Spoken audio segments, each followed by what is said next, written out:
The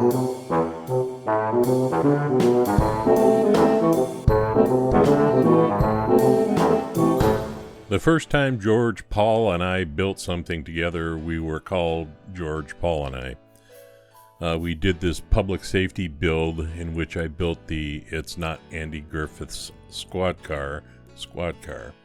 That was June of 2019. I was on eBay one day and I had an opportunity to buy 3 Matchbox 34Es. I sent one to George, one to Paul, and the idea was that we'd each do a build with the same starting point. Just kind of see where we wound up. The next month, by some form of consensus, we all did a project based on the Matchbox 41C GT40. George and Paul were clearly having a joint thought moment.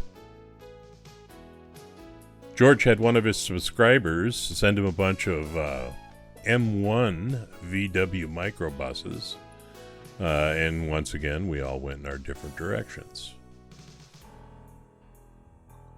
We followed that up with Paul sending us Johnny Lightning VW Bugs.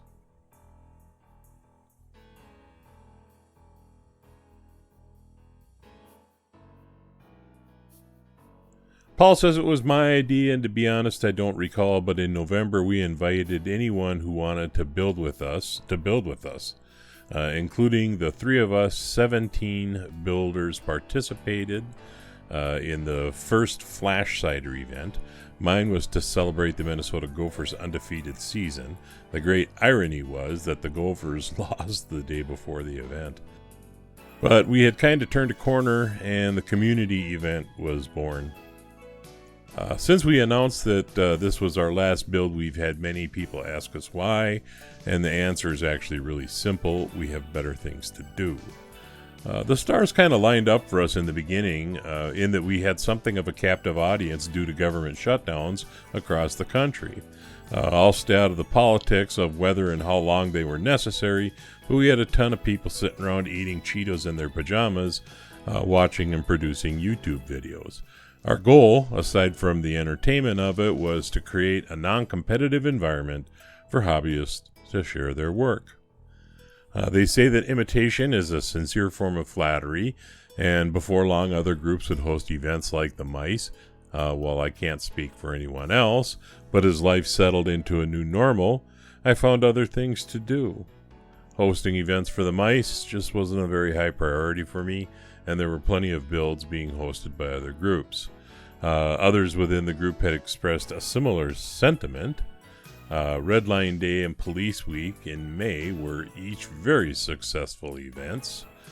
We felt we had literally accomplished what we set out to do, and leaving well on a high note seemed like the thing to do.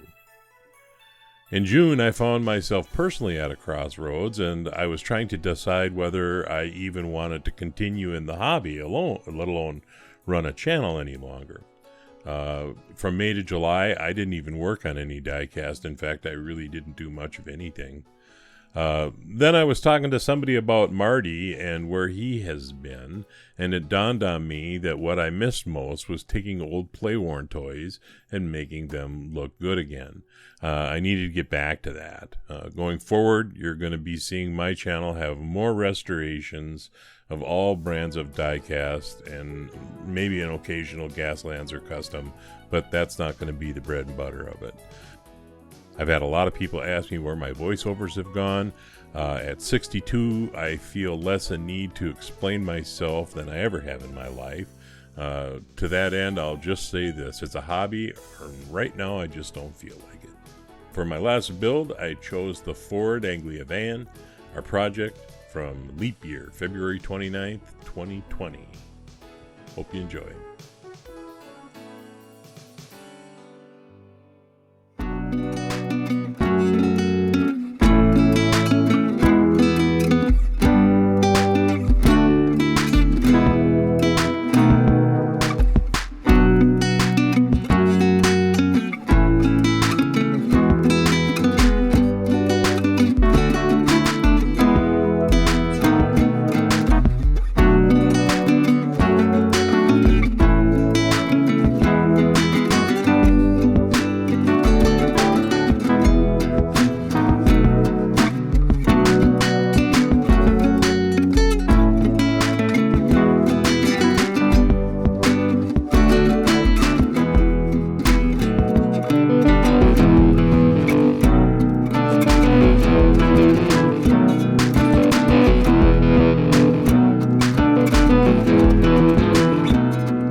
This is Time Rider, and I'll leave the light on for you.